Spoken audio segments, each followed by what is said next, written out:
Hello guys, I hope you're doing alright, and here we are in the second video about angles between parallel lines.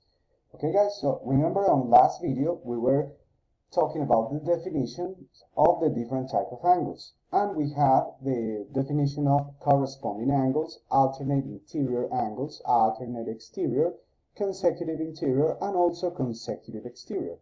Okay, so in this example, they say find the measures of the numbered angles if the measure of angle 8, it means the angle 8 is 125 degrees.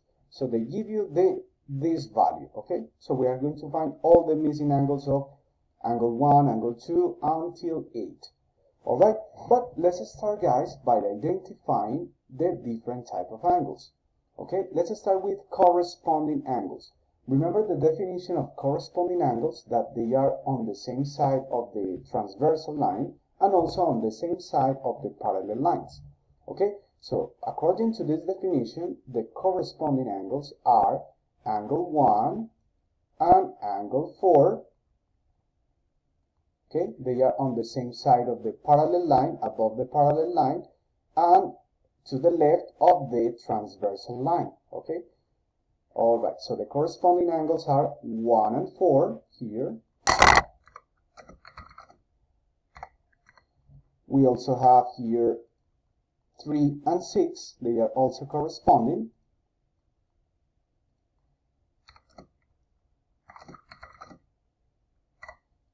We also have here guys angle 2 and angle 5. And we also have here angle 7 and angle 8. 7 and 8. Okay, they are corresponding angles.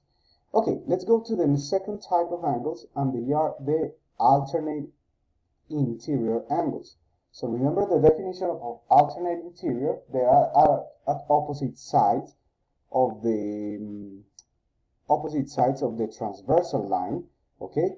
And they are in between the parallel lines, okay? So they will be angle 3 and angle 5. They are between the parallel line. Let's say that this is the line R and line S. So they are inside the parallel lines, 3 and 5.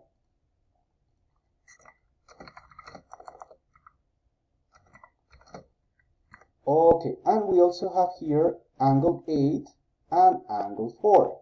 Okay, they are at opposite sides inside the parallel lines, 4 and 8. Okay, they are alternate interior angles. And here we are going to identify the alternate exterior angles. So remember the alternate exterior, they are similar to the interior angles, but they are outside the parallel lines. Okay, so they will be, for example, angle 1 and angle 7, and angle 2 with angle 6. Alright? So they will be the pairs, angle 1 and 7, opposite sides, outside the parallel lines, 1 and 7, and 2 and 6. Alright, and let's see now the consecutive interior angles. So the consecutive interior angles, guys, remember that they are inside the between the parallel lines, and on the same side of the transversal line. So they will be, let's use for example ring here. So they will be 3 and 8, 3 and 4 interior because they are inside the parallel lines, and 5 and 8. Alright, they will be 3 and 4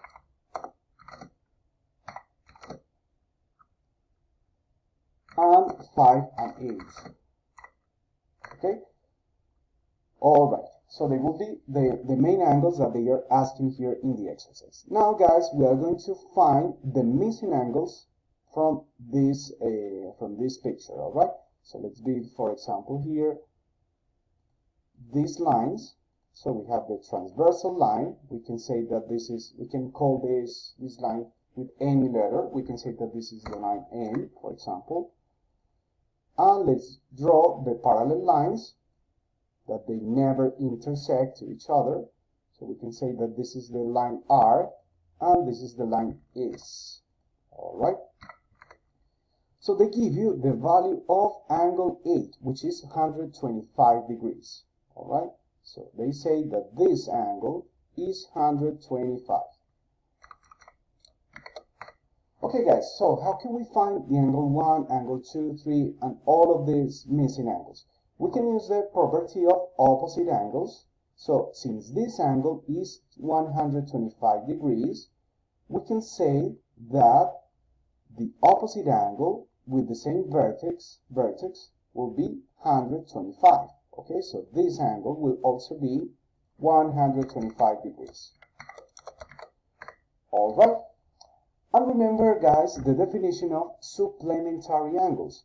So what happens if we add, for example, this, the angle 1, if we add the angle 1 with angle 2, the addition should be 180 degrees because they form a straight angle, which is 180 degrees.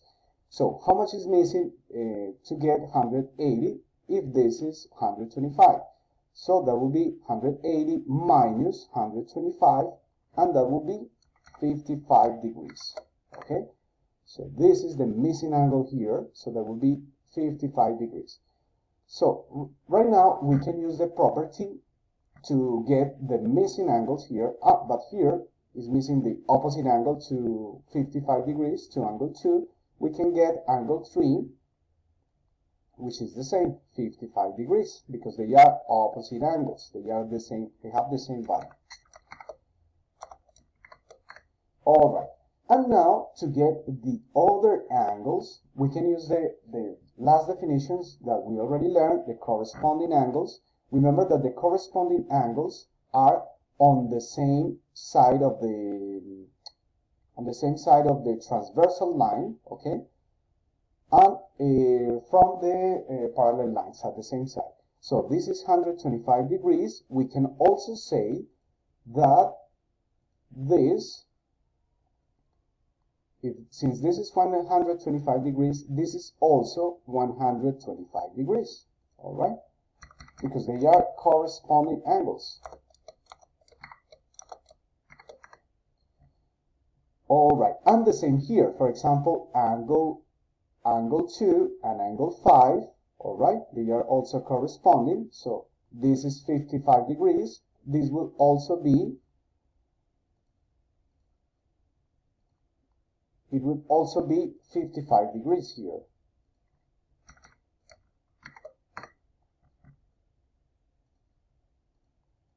All right, and now the same here. Since this is 125 degrees, this will also be 125.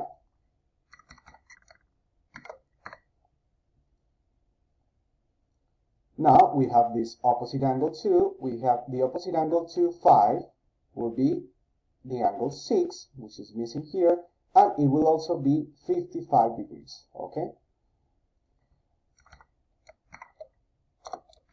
Okay guys, so now we already found all the missing angles that they were asking you here in this picture. Remember that, for example, if we add all of these angles from this section of the figure, they will be 360 degrees because they form a circle. And the addition of angles in a circle will be 360 degrees. And the same here, on this side of the parallel lines, they will also be 360 degrees. All right. Okay, guys, I hope you really understood. So see you in the next video. Bye-bye.